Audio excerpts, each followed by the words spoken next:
Welcome to the Galloway Show, the no-budget midweek alternative to the Wednesday mother of all talk shows. Mind you, budget isn't everything. Talk TV, owned by Rupert Murdoch, has a multi-million pound, hundreds of millions of pounds have been spent on it, and its latest audience figures have just been released. It turns out that it has 0.09 reach in its orbit, in its marketplace. But here's the rub. The average watch is 8 seconds long, and you've already been watching me for more than 8 seconds. 8 seconds average, 0.09. Mr. Murdoch, you came to the wrong place. If you would like to merge with us, the mother of all talk shows, we are prepared to discuss it, but editorial control will remain firmly with me. But you know my number. After all, you sacked me once. Now, there's so much to discuss tonight, I really don't know where to start. Let's start in Tehran. At the end of the Second World War, the Tehran summit reordered the post-war world. Generalissimo Joseph Stalin, President Roosevelt, and Prime Minister Winston Churchill met in Tehran and planned the future in the post-war era. The war having turned decisively just before that with the Great Red Army victory at Stalingrad. This week is the 80th anniversary of the beginning of that epic battle in which 2 million people on either side died. But it turned the tide of the war rapidly, followed by the greatest tank battle in history at Kursk. Kursk is currently under attack from American-supplied long-range weapons in the hands of the coup regime in Kiev. And the retaliation will be swift and very considerable indeed.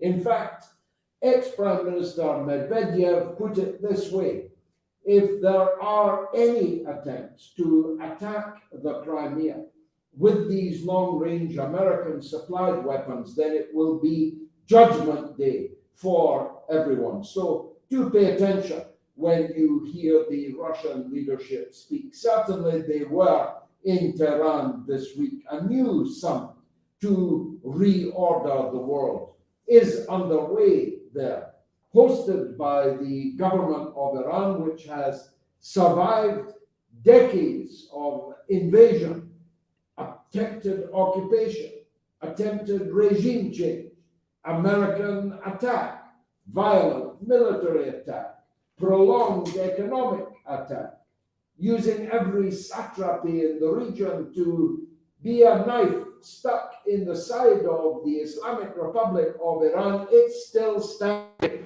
and stronger than it was before. So they were in a position, a good position, to host a summit, at which, amongst many other things that I shall now discuss, they announced a $40 billion gas deal with Gazprom. Some fools still think that Russia is isolated, but the isolated are them. The isolated are those that launched an economic war against Russia, lifted a giant boulder only to drop it on their own feet. And we will come to the manifestations of that, I think, later in the show. But present also was President Erdogan of Turkey, and the three of them had intensive discussions following the weekly consultation between the leadership of Russia and China. Heaving into view now is a new world, just as it was heaving into view at the original Tehran summit in 1944.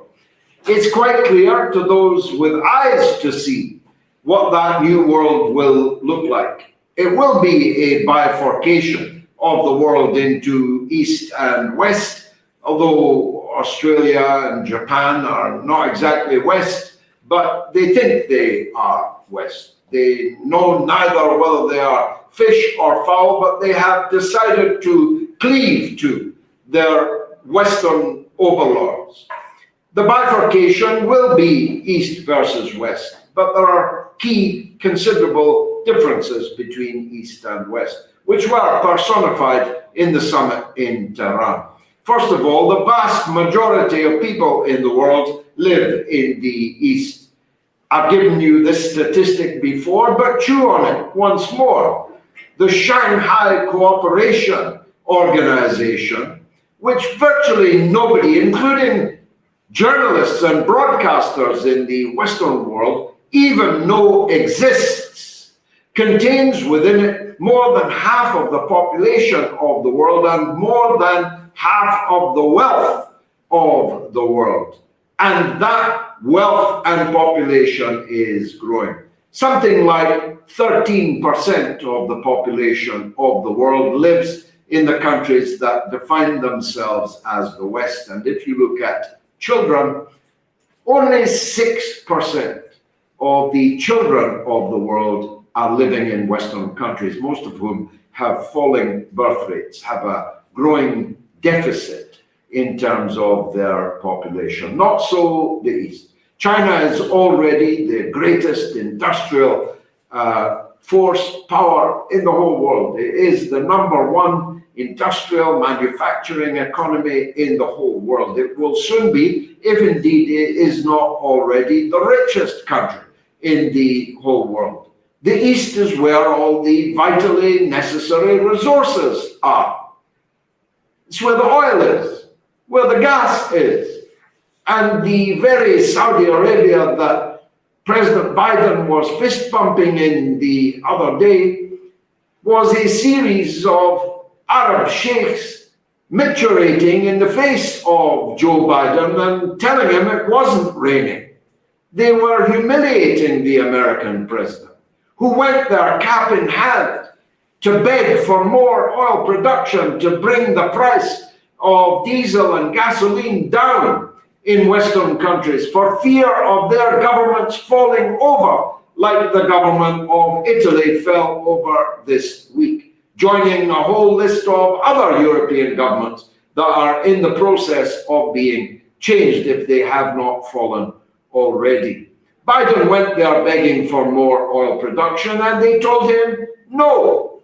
He went there to Saudi Arabia begging for them to join the Middle East NATO with Jordan and Israel to confront Iran.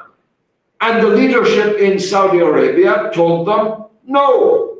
It was a catastrophe, Biden's visit to the region, unlike the visit of Erdogan and Putin.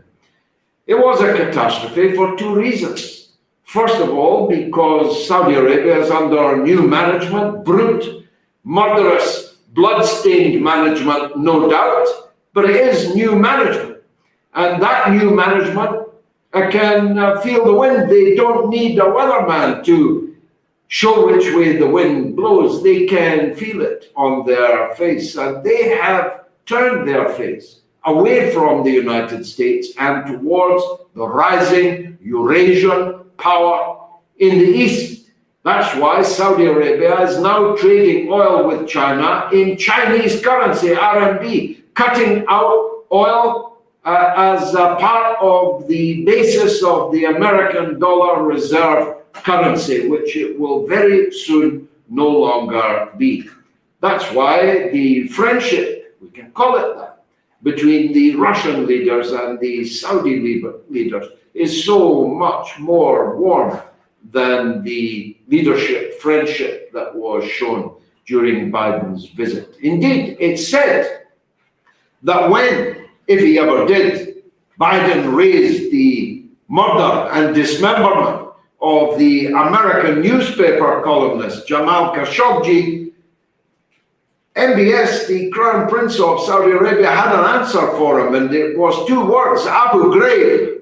You tortured and murdered thousands of people, sexually humiliated them, videotaped that humiliation, and then promoted the woman responsible for it, Hasper, to the head of the CIA. So don't talk to me, said MBS, about human rights. And he kind of had a point, didn't he? The United States and the United Kingdom killed 1 million people in Iraq, 1 million people in Iraq, and sent ISIS and Al-Qaeda cascading around the whole world into every country, including their own. So there's one reason there why the Saudi leadership behaved towards Biden in the way that they did. But the second reason is, of course, related. It is this, that the American empire is doomed. Its economic power is flaking away. It's sinking, just like the sun sinks in the west. The sun rises in the east, and it is doing so across every indice that you can possibly imagine: population, wealth, growing independence, interoperability of their own currencies. India is now trading with China, once arch enemies, in each other's currency. They don't want anything to do with the dollar. The dollar, of course, is beating the pants off the euro because the euro is plummeting because of the economic fundamentals of Europe, and because America is printing dollars like billion, dollars which have no basis in fact, which are not rooted in any economic reality, and which is therefore cruising for a bruising, if not a catastrophic fall. So the summit that took place this week between Putin, Erdogan, and Khamenei and the new president of Iran, Raisa, was of enormous significance, given that Russia was also speaking for China. Saudi Arabia is thinking of joining the BRICS, as is Argentina, joining this rising tide of economic and political and military power in the East. And in parenthesis, let me say, if Nancy Pelosi can sober up enough to be allowed to fly to Taiwan, they better make a very, very early flight. She'll be making a very big mistake, because China has turned. It took so long to begin to flex its political muscles, commensurate with its economic and population muscle, but it is flexing it now. China will answer this provocation in the most powerful possible way, which may well include military action.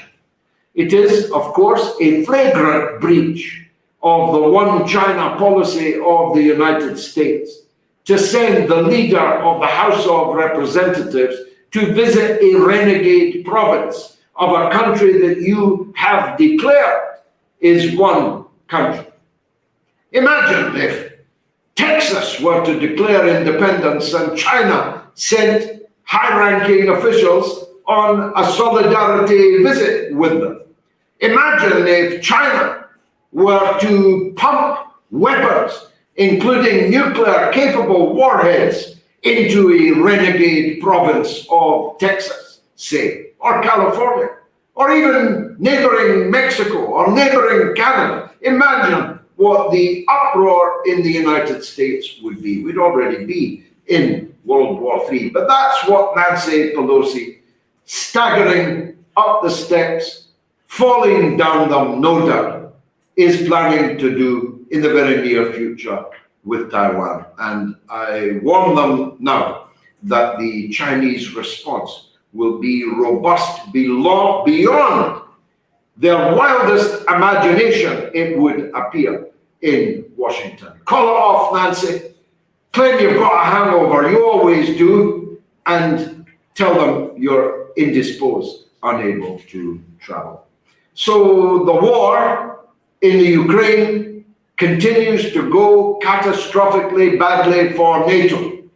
Germany has just declared it can give no more weapons to Ukraine. It has no more weapons left to spare. Germany is blocking the gigantic financial subventions that the European Union continues to pump into the country they called just 3 years ago the most corrupt country in Europe. What could possibly go wrong? Well, Zelensky's bought a fantastic new villa in Israel, a wonderful new apartment in a chic arrondissement in Paris.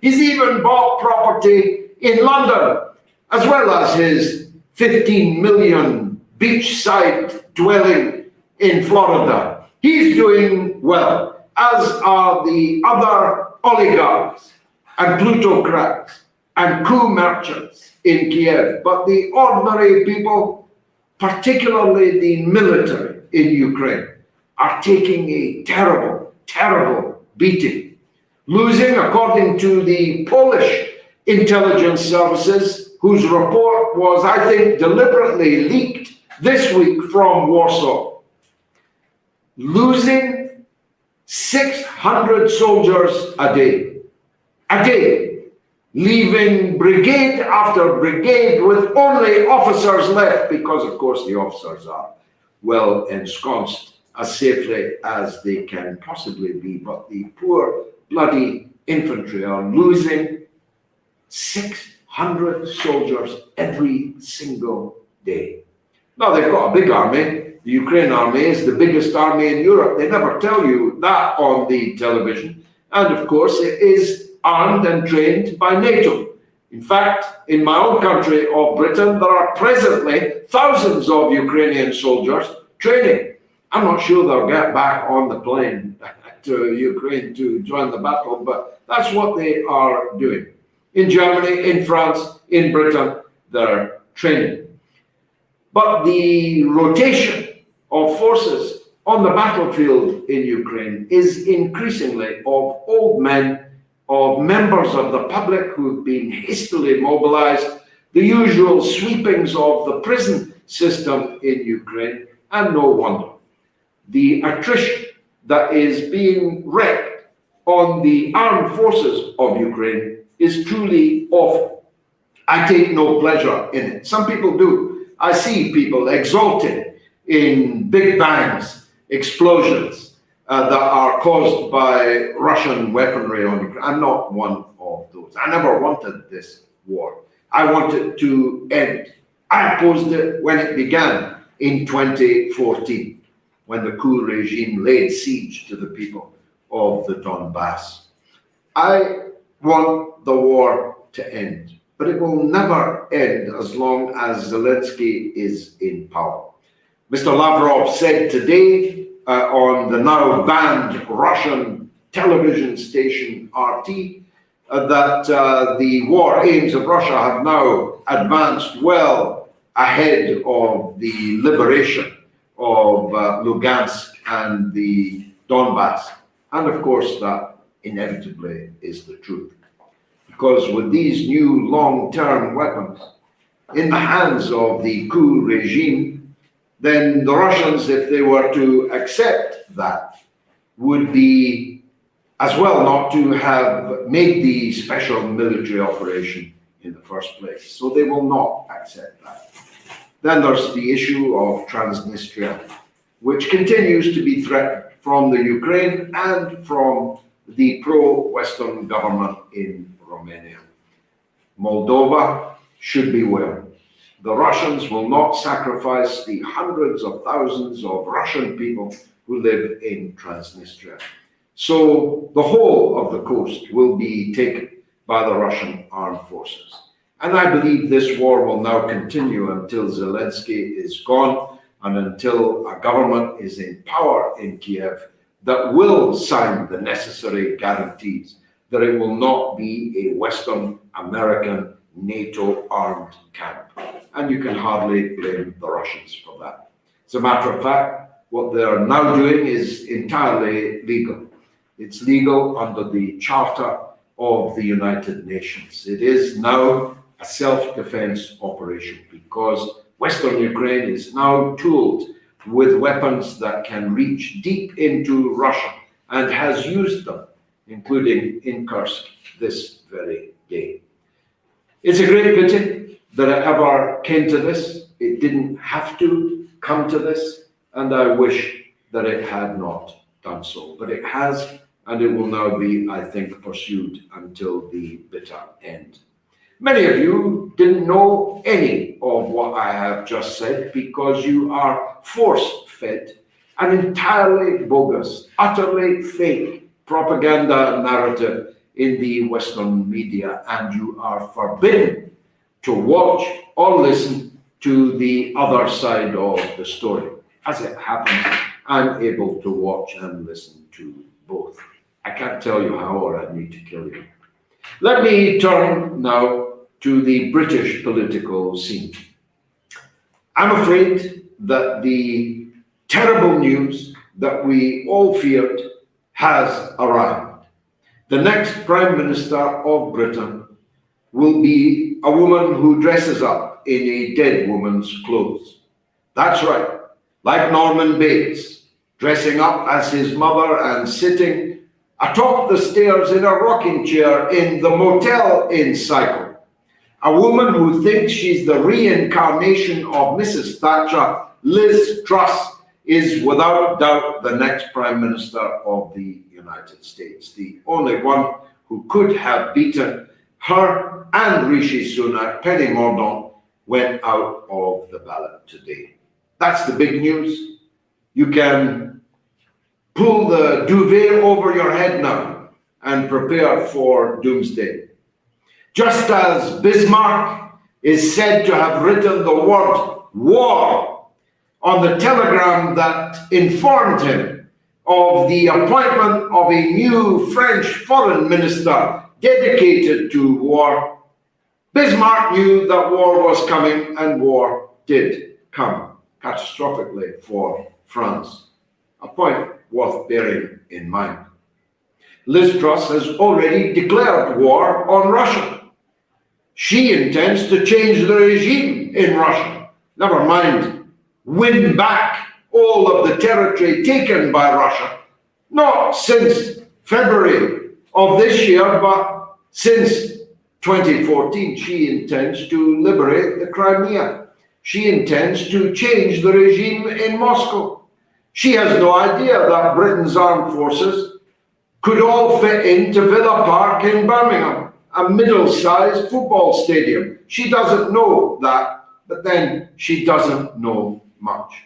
She is the most stupid candidate ever to emerge as Prime Minister in Britain. Of course, she's got to beat Rishi Sunak first amongst the 160,000 Colonel Blinks in the British Conservative Party, but that will be easy.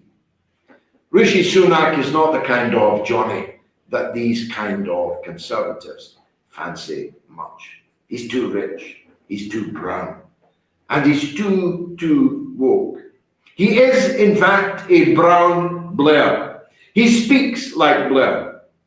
If you'll forgive the color, he looks like Blair. He dresses like Blair. His mannerisms are like Blair. His policies are like Blair. And the 160,000 members of the British Conservative Party, gin and jag golf club bores almost to a man, and they are almost all men. They're almost all over 65. The majority of them are over 70. They're overwhelmingly white, overwhelmingly wealthy, and they ain't going to pick Rishi Sunak. In fact, they are quite envious of his wealth and the fact that he married a billionairess. He was already worth hundreds of millions of pounds, and he married, well, somebody, an heir to £2 billion. They resent that, actually.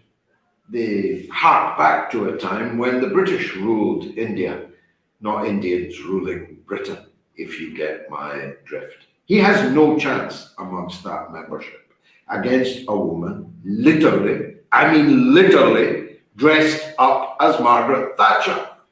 She really is. I've got the pictures, I've got the receipts, photo ops, on tanks, front of flags, wearing clothes from the 1980s. But she ain't no Margaret Thatcher. I knew Margaret Thatcher. I knew her. I served in Parliament with her. Liz Truss, you ain't no Margaret Thatcher. However much you dress like her, you will never be Margaret Thatcher. This is a woman who's a deceiver, a liar, an adulteress, who broke up the marriage of another member of Parliament, Mark Field, and then covered it up and has now excised it from her Wikipedia. Isn't it amazing how some people can get things excised from Wikipedia? But she's a liar on even more important things than that. She's lying that she supports Brexit, but she was a campaigner for Remain. I saw her with my own eyes. I saw her lips move, I heard. It was kind of, I don't know, catatonic, but I heard the words coming out of her mouth. She was running around the country in 2016 with John Major and Michael Heseltine calling on the Conservatives to reject Brexit. And now we're supposed to believe that Brexit is safe in her hands. She used to be on CND marches, a supporter of the Labour Party. Then she joined the Liberal Democrats and was so achingly liberal that she made a speech at the rostrum calling for the overthrow of the British royal family, and now you're supposed to believe she's Margaret Thatcher? Come off it. She's anything that you want her to be, or rather, anything that she needs to be in order to reach the hallowed halls of 10 Downing Street. And that is exactly what she's going to do. She's going to run a campaign against Rishi Sunak, caricaturing him as the Brown Blair, as filthy rich, as an uppity Indian who shouldn't dream that he is going to lead what remains of the British Empire. She'll play every grubby card from that kind of pack, and it will work. It doesn't matter how it will play in the country. She'll worry about that later. It's how it plays amongst the 160,000 bigots that counts right now. And that's what she's going to do. What do I say? Of course, I support neither of them. But Liz Truss is a clear and present danger of World War III. So of course I have to hope, I'm forced to hope, that she loses. But having watched Boris Johnson this week in Parliament and hear him leave the chamber, hasta la vista, baby, is what he said, I'm wondering why on earth the Conservatives got rid of him in the first place. If their second order was as bad as it's turned out to be, why drop the pilot? It's madness to have gotten rid of Boris Johnson, who is all of these other things: a mountebank, a cad, a bounder, a liar, a deceiver, an adulterer, all of that, of course. But at least he was funny and eloquent. He could scratch his backside more eloquently than Liz Truss can make a speech. Look her up. Look up Liz Truss's speeches in Parliament, or even worse, at the Conservative Party conference. At least Boris Johnson was clever as Liz Truss is thick. Of course he was a rotten Conservative, but at least he wasn't going to fall over the nuclear football and set the world on fire. The very first time I ever spoke with Boris Johnson, he asked me to fix him up with an interview with Saddam Hussein in Baghdad. He was a journalist as well as a parliamentarian, after all. I don't mean to disparage him by telling you that. I mean to say that Boris Johnson, for a long time until it began, opposed the invasion and occupation of Iraq. And once upon a time, he was writing in his Daily Telegraph column that we should be allying with President Putin to destroy ISIS and Al-Qaeda in Syria, not allying with ISIS and Al-Qaeda to destroy Syria, to spite Russia. Boris Johnson, once upon a time, had instincts that were perfectly sane. But I'm not a conservative, so you may say, why do I worry? I only care about one thing. One thing, I say, as the father of 6 children, I care only about one thing, at least one thing above all else. That's the avoidance of nuclear war, which will be the end of all humanity, the entire planet. You're complaining about the heat. I'll tell you what the heat might be under Prime Minister Liz Truss, 15,000 degrees centigrade, as the country turns to ash with a single Russian rocket, one multi-head weapon arriving from Kaliningrad in less than 5 minutes. You think it's hot now in London? If Liz Truss gets in, it might get much hotter yet. Let me take some of your questions, deal with some of your comments, but please donate to the Fighting Fund on the Super Chat mechanism. I can't stress that enough, because on October the 12th, we're going to relaunch the midweek mother of all talk shows, where I'll have guests, callers, and all the other things that make the Sunday night mother of all talk shows the great institution that it has become. And if I'm going to launch that on the 12th of October, I need your support. And the best way to do it is on Super Chat right now or right after this show here on YouTube. We've already relaunched the podcast. We had to put it out of business and we brought it back thanks to the support you've already given us. Let's get a big launch for an all singing, all dancing midweek modes starting on October the 12th. Help me with that. That's all I ask. Marie Teresa Hughes gives £3. Thanks very much, Marie Teresa. I love your name. Anybody would think you were a Catholic.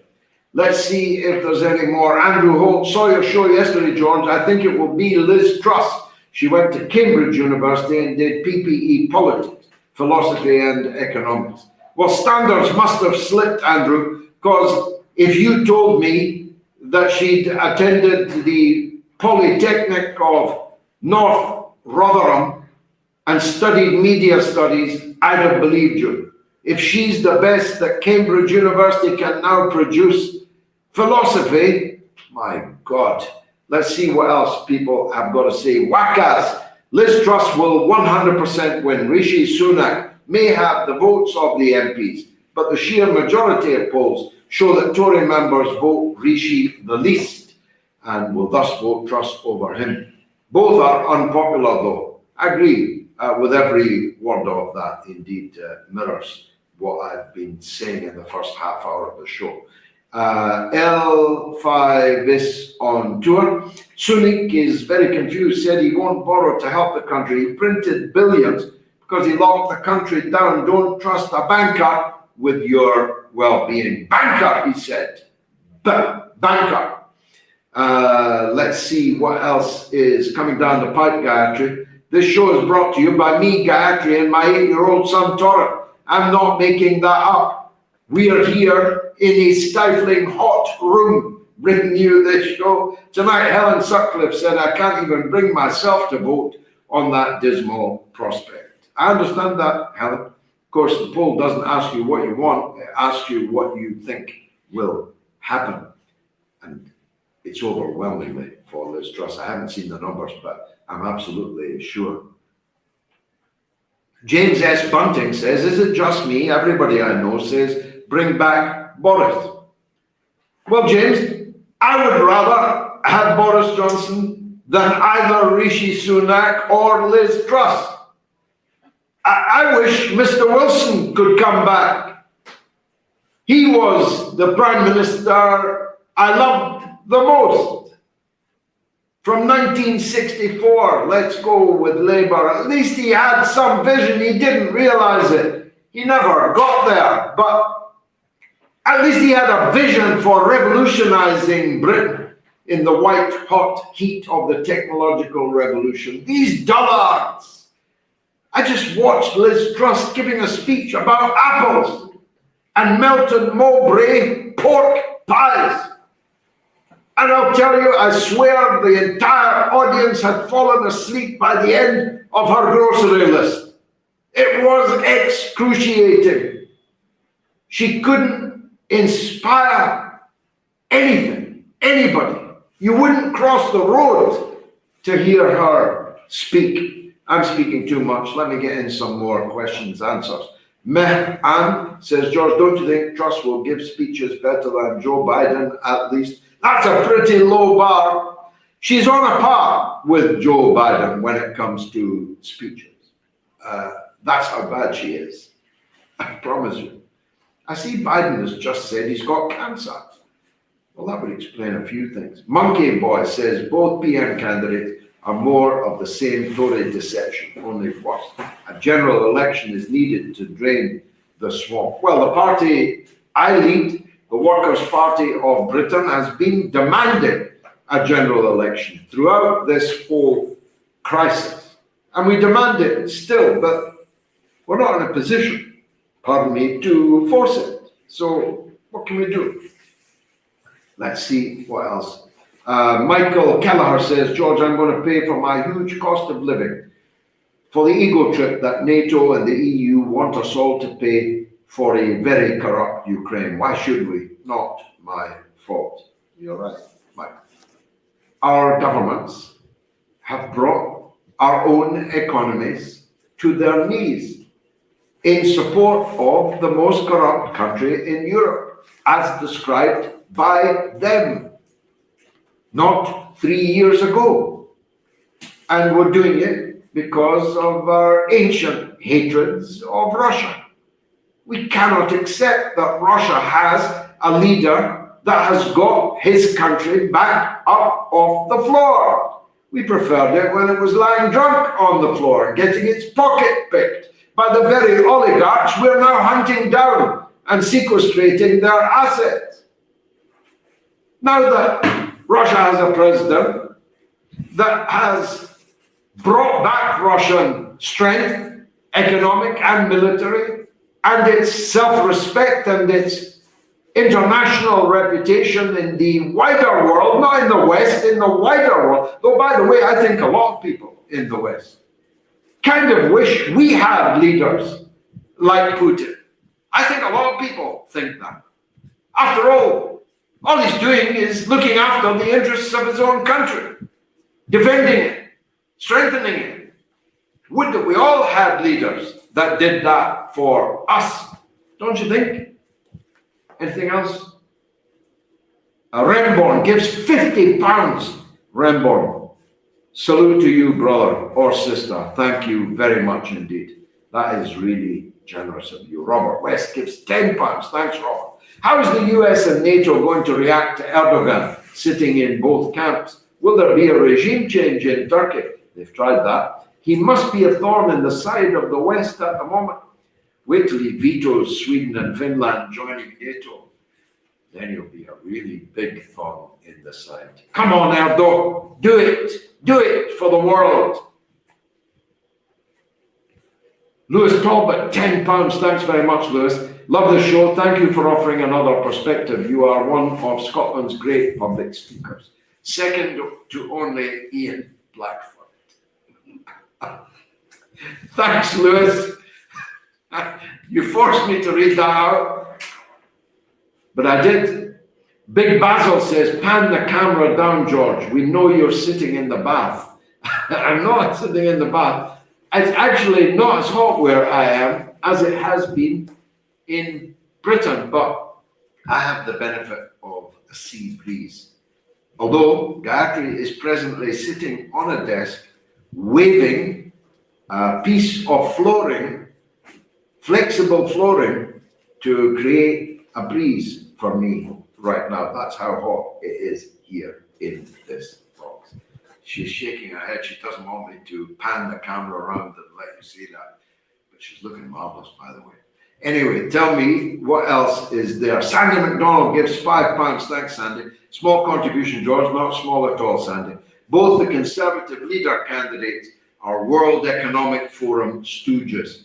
Yeah, I mean, she'll be calling Rishi a globalist, but she is herself a globalist.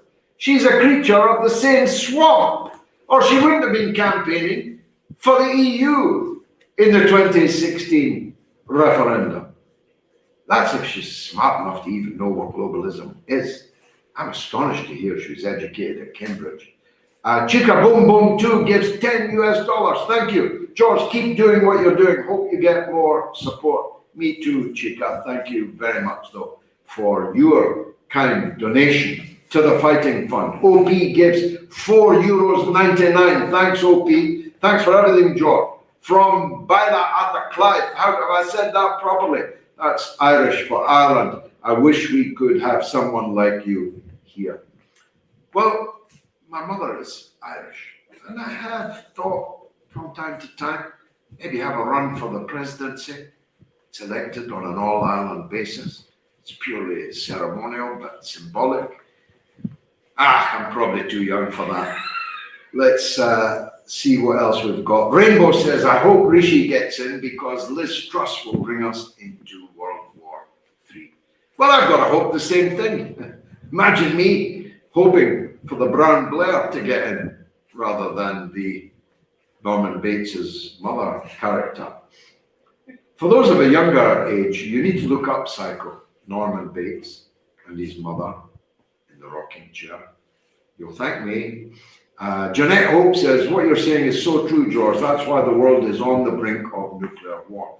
The Yanks are going to take us all down to try and save the hegemony. Of course, I can do nothing about the Yanks, Jeanette, but I like to think I can try at least to do something about what happens here in Britain. I thought that Penny Mordaunt would get into the last ballot if the Liberal wet Tories had any sense. They would have lent some of Rishi Sunak's MPs to Penny Mordaunt in the final ballot, and then the runoff would have been Mordaunt versus Sunak. But they're too stupid or indisciplined to do that. And thus, we've got a dead woman running against Rishi Sunak, and the dead woman is definitely going to win. Now, how long have I got? I've still got 15 minutes. Space Force Cadet gives $9.99. Thank you. Gigi, I recently discovered you. Why are you pro-Brexit? I refer the honourable gentleman to literally thousands of speeches, articles, tweets, and other communications passing. I have not the time to educate you. But in a nutshell, I consider Brexit to be a necessary but not sufficient condition to build the Britain I'm fighting for. It's not sufficient, but it is necessary. And without Brexit, the kind of Britain I'm fighting for would literally be legally and constitutionally impossible to build. Let's go to Dante Alighieri gives £5. Thank you, Dante. Billionaire Sunak secretly donates £5 to George Galloway on behalf of his patrons, Goldman Sachs and Co. Thanks very much. If Lenin could take a sealed train from the Germans, I can take £5 from Goldman Sachs. I just have. Let's see. Carol Hope gives £5 on a super sticker. God bless you, Carol. Thank you so much for that. Gubarwala says, hi, Georgie Porgy. That's what they used to sing to me in school. Georgie Porgy, pudding and pie, kissed the girls and made them cry. When the boys came out to play, Georgie Porgy ran away. Oh, of course, I would never run away from anybody. Don't rest too much of your hopes on BRICS as it is. India is somewhat on the fence. South Africa is approaching a failed state. Brazil is whatever is the flavor of the day. I don't agree with any of that. And Brazil is about to be under new management in the next month or so. And I'll bet my house it's President Lula once again. Let's see. MGTOW Gem gives Australian dollar $7.99. Thank you so much for that. Most kind. Manchester United have just landed in Perth in Western Australia, where I have relatives. I hope they're going to support the team against Aston Villa. Celtic were brilliant in the first half today, I must say. 2 Japanese strikers scoring both goals. And good luck to Artur Borat, the holy goalie, retired today and got carried on the shoulders of both Celtic and Legia Warsaw players. Hail, hail, Artur Borat. Let's see. Jim R says the arrogance and hubris and self-entitlement of the USA politicians is astounding. They act like they can do what they please to anyone. They're in for a big surprise. They sure are. Nothing is more sure than that. Believe me. Lars Svensson, SEK, I think that's Serbian. Hats off to my friends in Serbia. 200. Is it not Serbian? What is it then? Swedish. Sweden? Is it Sweden? In that case, 200 crowns is worth a lot of money. But my money's on it being Serbian, although my wife's laughing at my stupidity. We'll see. Mark Griffith says, forget the audio quality. The message is what counts. Is the audio quality that poor? I'm sorry if it is. But once we get to October 12th, it will be Tika Leak. I missed one there. Steve says, what about the 70 million that the Tories made of the Chinese PPE? Same people telling us China is bad. You bet, Steve. That's the size of it. Anything else? I've still got time.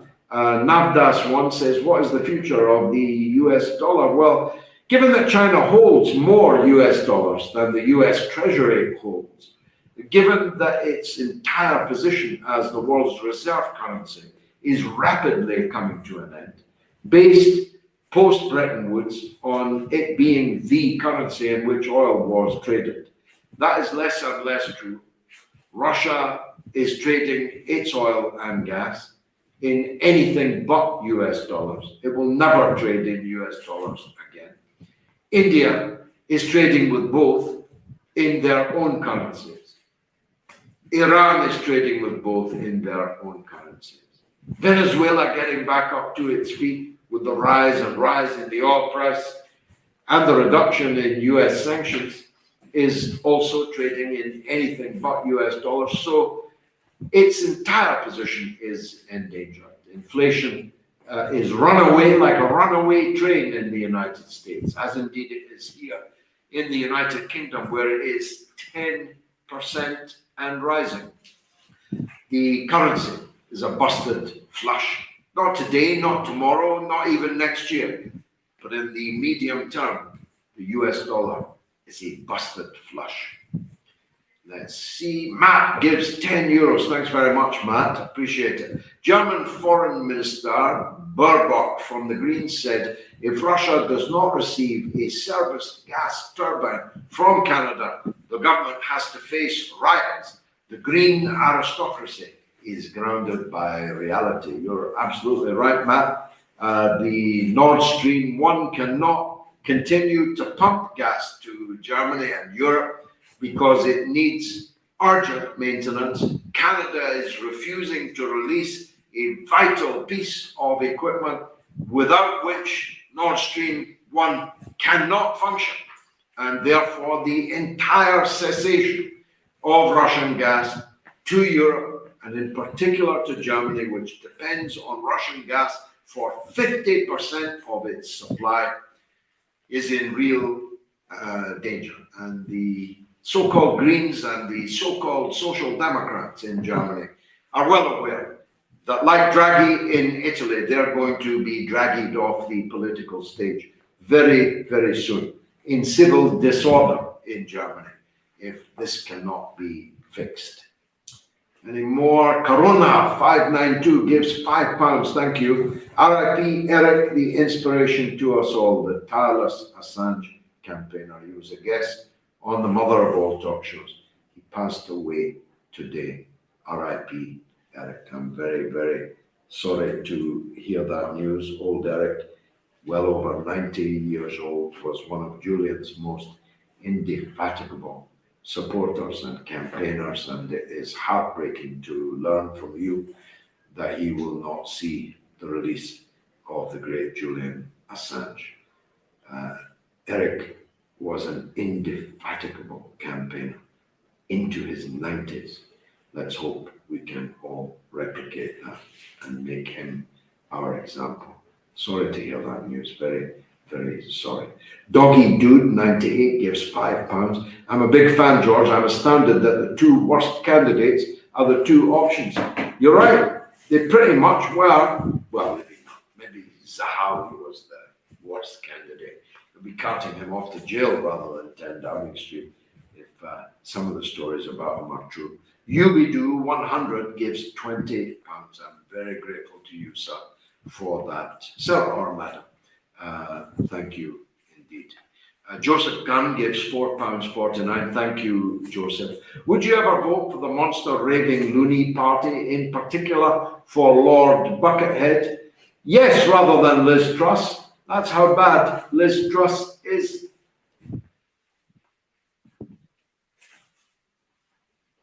Chica Boom Boom 2 is back with another $10. George, have your escape plan ready and figure out what island to escape to before it all goes down.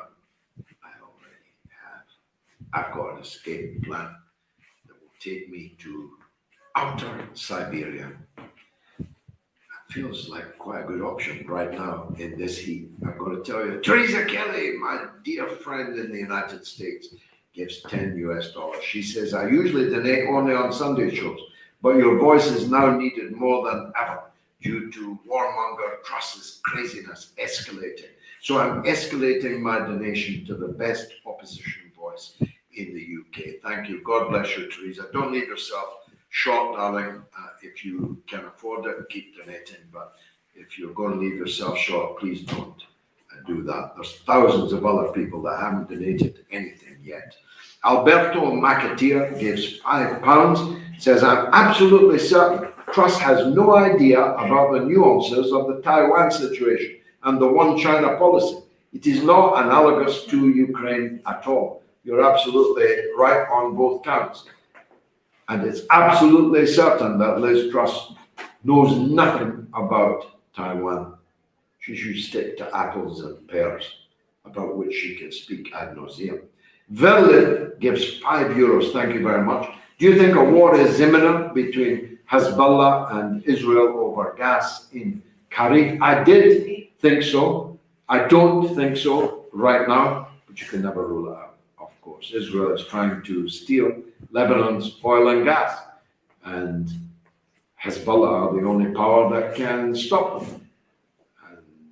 War can break out between the Lebanese resistance and Israel at any time, but I doubt Israel is in the mood for a war with anybody at this point in time, certainly not with Hezbollah. 7 minutes left. Jason Kane gives £3. Could this be the rapture? Well, of course, the far right, especially the religious far right, the evangelical madmen and women of the United States are desperate for Armageddon. They are desperate for the rapture. They do everything that they can to encourage Armageddon.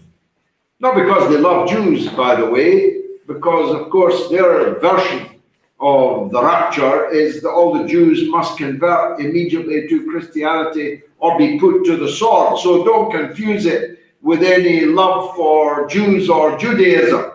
But these could be the end of times. Let's hope not. Not until all our children and our grandchildren have had a chance of a decent life on this planet. It's a wonderful world, you know. I mean, my son, my 8-year-old, plays Louis Armstrong every day It's a Wonderful World. Play it after the show. It's absolutely beautiful. And that is true. It is a wonderful world. Although we've done our best to destroy it. Gorgonzola gives $5 towards your lost bet on Penny. I'm dog sitting a dog named Penny at the moment. I thought it was a good sign.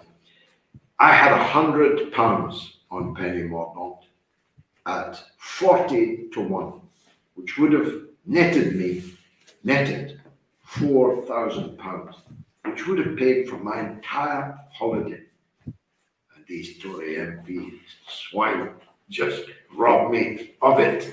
Not that I love Penny Mordaunt, but she's a lot better than Liz Truss, that is for sure. Tony Brooks says, you didn't support either. Why didn't you give your fans that choice in the vote?